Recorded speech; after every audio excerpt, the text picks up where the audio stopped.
Normalmente pensamos en un viaje por carretera como, la máxima expresión de control humano. Trazamos una ruta en el mapa, aceleramos y decidimos exactamente cuándo parar. Claro, tenemos esa ilusión de dominio total. Exacto. Pero hoy tenemos sobre la mesa una pila de fuentes buenísima. Planos arquitectónicos, estudios geológicos y registros de mareas. Todo sobre una ruta espectacular en el norte de Francia. Hablamos del trayecto de París, Versalles, Etretat y el Monte Saint-Michel.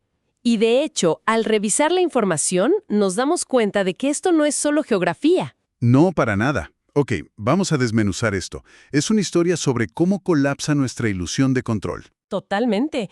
Y para entender ese colapso hay que ver este viaje como un arco narrativo. Empezamos con la obsesión absoluta por dominar el entorno y terminamos en un lugar donde la naturaleza pues simplemente dicta todas las reglas y la humanidad tiene que agachar la cabeza. Saliendo de París, la primera parada obvia es Versalles. Y para quienes ya conocen la historia, podemos saltarnos el dato de que era un palacio súper lujoso. Ajá, es como la mansión del multimillonario más excéntrico del mundo, pero a un nivel histórico. Ándale, justo así. Lo que realmente resalta al leer los planos de ingeniería hidráulica de la época es la pura terquedad humana. No era solo estética, era el ser humano diciendo que, la gravedad no aplica para nosotros. Exactamente. La famosa máquina de Marly bombeaba agua del río Sena cuesta arriba usando un sistema de acueductos masivos para alimentar las fuentes del palacio.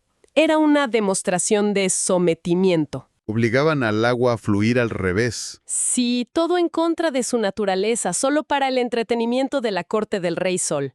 Pero, a ver, revisando las bitácoras, esa máquina fallaba muchísimo, ¿verdad? Uy, sí, todo el tiempo. Era un dolor de cabeza para los ingenieros. Leí que la presión era tan inconsistente que los jardineros tenían que correr a abrir las válvulas de las fuentes, solo en el momento exacto en que el rey pasaba caminando, y luego cerrarlas rápido. Es un gran apunte.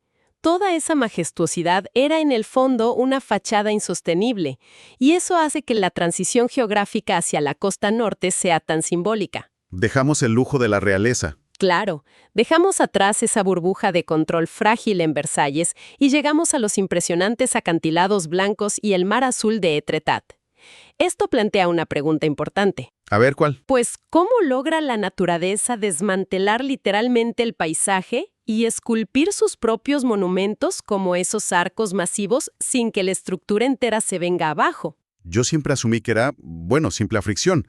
El agua golpeando la roca por miles de años y ya está. Pero al revisar los estudios geológicos, te vuela la cabeza entender el mecanismo real. Ajá, no es solo un desgaste superficial. Y antes de que nos expliques, tengo la duda sobre el apodo del lugar.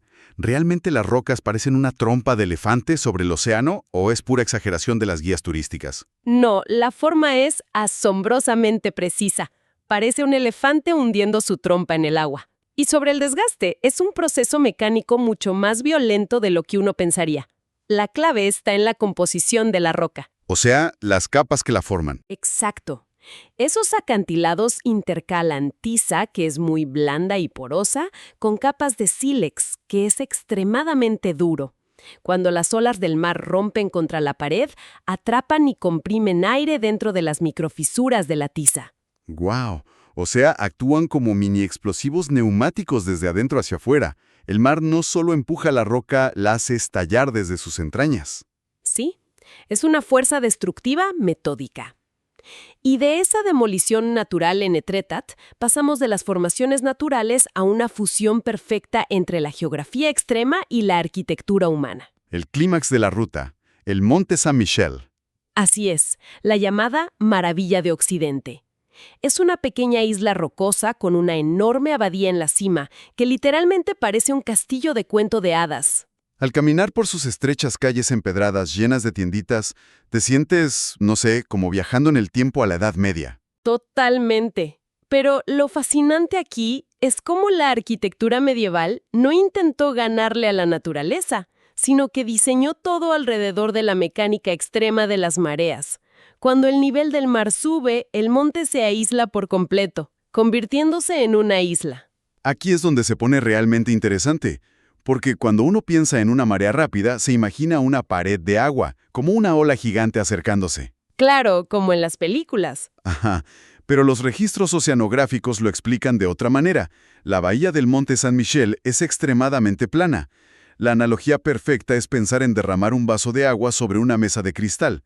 El agua no sube de a poco, sino que se expande hacia los lados casi instantáneamente. Sumado a la alineación gravitacional del Sol y la forma de embudo que tiene el Canal de la Mancha, esa fina capa de agua avanza a una velocidad aterradora.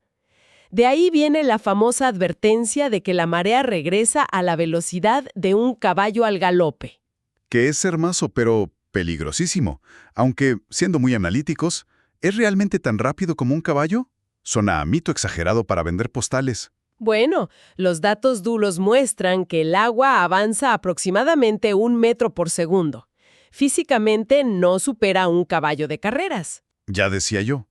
Sí, pero si consideramos que cuando la marea baja el terreno es lodo denso y está lleno de arenas movedizas, esa velocidad es más que suficiente para atrapar a cualquiera que subestime la bahía. Es un entorno letal. Entonces, si conectamos esto con el panorama general, vemos un recorrido histórico increíble. Pasamos de la arrogancia de bombear agua en Versalles a observar la fuerza indomable de la naturaleza en Etretat, hasta llegar a una obra maestra de devoción en el monte Saint-Michel. Exacto. Entonces, ¿qué significa todo esto? Significa que esta ruta resume distintas caras de Francia. Es aceptar que a pesar de toda nuestra ingeniería, el entorno natural siempre tiene la última palabra. Definitivamente. Este trayecto es literalmente una máquina del tiempo. Y hablando del entorno implacable, queda una duda intrigante en el aire para que quienes nos escuchan investiguen por su cuenta. A ver, dinos. Si la marea aísla el monte Saint-Michel tan rápido y con tanta fuerza sobre una superficie plana y el fondo es una trampa de lodo traicionero, ¿cómo diablos lograron los ingenieros de la Edad Media transportar tanta piedra y construir una abadía tan inmensa bajo condiciones tan letales? Es un misterio que hace ver a la tecnología moderna como un atajo demasiado fácil.